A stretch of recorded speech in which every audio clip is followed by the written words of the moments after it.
Ada 4 ataupun 5 ya, 4 atau 5 lah mungkin yang bisa saya simpulkan dalam analisis saya hari ini gitu ya. Yang pertama adalah konflik PBNU memang belum selesai secara organisasi, itu jelas. Itu fakta. Kemudian kedua, islah yang terjadi bersifat simbolik. Kemudian ketiadaan SK itu adalah bukti yang paling kuat dan polanya cocok dengan disebut proksi konflik. Kenapa? Karena konflik ini tidak diledakkan, tidak diselesaikan, namun dipelihara. Nah, dan kalau konflik-konflik ini dipelihara, tentunya mengerucut kepada oknum ataupun aktor yang pasti ada yang diuntungkan.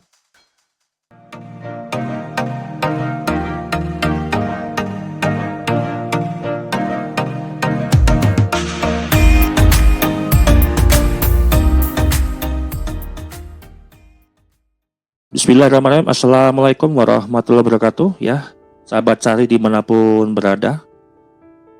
Pada episode kali ini saya ingin melanjutkan apa yang sudah saya sampaikan di sebelumnya terkait 4 hari pasca islah namun SK belum dicabut. Dan pada episode lanjutan hari ini kita akan membahas bagaimana membaca konflik, ya, kemudian islah dan kekuasaan yang tak pernah selesai sehingga muncul sebuah dugaan yang dinamakanlah perang proksi di PBNU.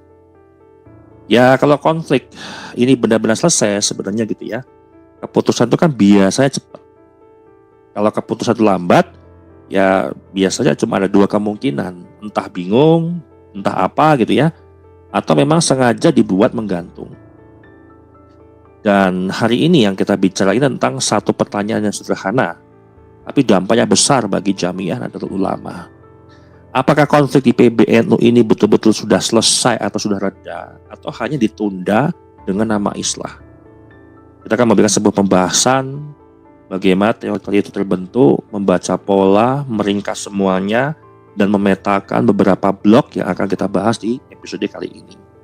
Dan di episode sebelumnya sudah dijelaskan bagaimana islah itu terbentuk, ya, supaya islah itu memiliki sebuah makna yang teman-teman ataupun publik pahami bahwa islah itu kan mulia. Dalam agama, islah itu berarti memperbaiki, mendamaikan, dan menyatukan. Tapi dalam organisasi modern, islah tidak cukup berhenti di sebuah simbol saja. Nah, islah organisasi harus punya 3 elemen. 1, kejelasan yang jelas secara status. Kemudian keputusan tertulis. Dan yang ketiga adalah penutup konflik secara administratif. Kalau 3 hal ini tidak ada gitu ya, yang terjadi bukan islah, tapi cooling down sementara yang terjadi di PBNU hari ini. Nah, kemudian bagaimana kita bicara terkait tentang anomali organisasi PBNU? Nah, kalau kita jujur secara intelektual, kemudian kita akan membahas secara dewasa dalam sejarah organisasi manapun, katakanlah gitu ya, jika PJ ketum atau PJ ketua diangkat gitu ya, itu ya harus ada sebuah pencabutan yang jelas. Ya. Jika ada surat pemecatan Gus Yahya, kalau emang islah ya harus dicabut juga. Nah, jika konflik itu selesai, ya statusnya dipulihkan. Publik diberitahu, publik perlu transparansi daripada PBNU hari ini. Nah, jika muktamar yang disepakati, ya, dan konflik itu selesai, maka transisinya pun jelas. Tapi permasalahan ini kan menjadikan sebuah PR atau menjadikan sebuah pertanyaan besar di publik. PJ Ketum itu belum dicabut SK-nya, ya. Gus Yahya masih menjabat sah secara ketua umum, padahal ada surat tentang pemakzulannya, itu juga belum dicabut. Ya. Nah, alasannya dipakai kan ya normatif lah. Ya, nanti dibahas di pleno dan seterusnya. Pertanyaannya ya, kalau memang sudah islah yang kemarin di Lirboyo selesai gitu ya, kenapa harus menunggu? Kenapa harus sampai berhari-hari? Harusnya kan H+1, H+2 sudah ada klarifikasi secara resmi dari Rois Am. Kemudian kita akan masuk ke dalam sebuah kerangka analisis pada episode kali ini. Ya, saya tidak akan pakai bahasa yang lebih emosional seperti dalang ataupun aktor ataupun bahasanya itu lebih provokatif gitu ya. Saya lebih menggunakan bahasa akademik. Nah, yang kita bahas hari ini adalah proksi konflik dalam suatu organisasi. Nah, sebelum masuk ke pembahasan, saya ingin menjelaskan bagaimana dan apakah itu sebenarnya proksi konflik. Ya, konflik yang ada di manapun berada, aktor formal ya tidak secara langsung menyerang. Ya, keputusan juga tidak diambil. Kemudian tekanan dijalankan lewat jalur yang tidak langsung, ada perantara lah, katakanlah seperti itu. Ada mediatornya. Kemudian legitimasi dipinjam dan konflik dipelihara agar tetap hidup.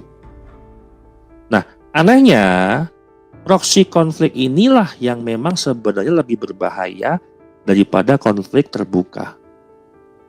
Karena konflik proksi ini itu lebih rapi, sistematis, sunyi, senyap, ya, dan justru membingungkan publik. Yang terjadi hari ini publik bingung itu sebuah indikasi ke arah sana.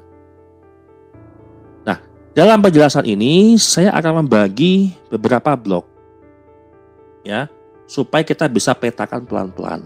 Yang pertama adalah blok tekanan administratif. Ya, saya sebut hari ini adalah tekanan administratif. Nah, ciri-cirinya apa? SK ditahan, keuangan macet, operasional terganggu. Ya, kalau dualisme kepemimpinan kan otomatis operasional terganggu, baik pusat, PC atau PW. Kemudian veto kepemimpinan dilemahkan. Nah, ini bukan sebuah hal tuduhan ya, tapi inilah fakta secara struktural. Nah, dalam organisasi, siapa yang mengontrol administrasi, dia adalah yang mengontrol nafasnya organisasi. Dan yang menarik, tekanan ini tidak diumumkan, tapi dampaknya terasa khas yang kita bisa alami dan kita bisa menganalisa itu. Nah, inilah yang disebut dengan ciri proksi konflik pada blok tekanan secara administratif. Kemudian blok kedua ini saya namakan adalah legitimasi moral. Legitimasi moral dan simbolik lah, kita bisa gabungkan kedua hal itu ya. Nah, apa itu ya? Seperti contoh islah, kemudian sowan kepada kiai sepuh, kemudian ada doa bersama, ada sebuah pernyataan ukhuwah ya. Dan semua yang saya sampaikan barusan inilah baik ya, upaya-upaya itu baik, dari niat sampai dengan tampilan ya, sampai dengan packagingnya itu pun juga baik. Tapi masalahnya satu jadi masalah besar. Legitimasi moral itu tidak otomatis menyelesaikan konflik secara struktural. Ya. Nah, Royce Am kuat secara moral, tapi keputusan organisasi tidak bisa hanya bersandar pada suatu simbol saja. Nah, ketika legitimasi moral dipakai untuk menutupi, ya, menambal sulam ketiadaan sebuah keputusan, disitulah Royce Am berubah fungsi, bukan sebagai penyelesai, tapi penunda konflik. Itu jelas. Ini masuk ke kategori jadi dari proksi konflik. Kemudian blok yang ketiga saya sebut dengan momentum dan opini publik. Ya. Dan coba teman-teman perhatikan timeline atau pola waktunya yang bisa kita baca gitu ya. Konflik ini memuncak ketika menjelang sebuah acara besar. Apa ada harlah 100 tahunnya PBNU atau seabadnya PBNU di tanggal 31 Januari. Kemudian ada Muktamar yang ke-35.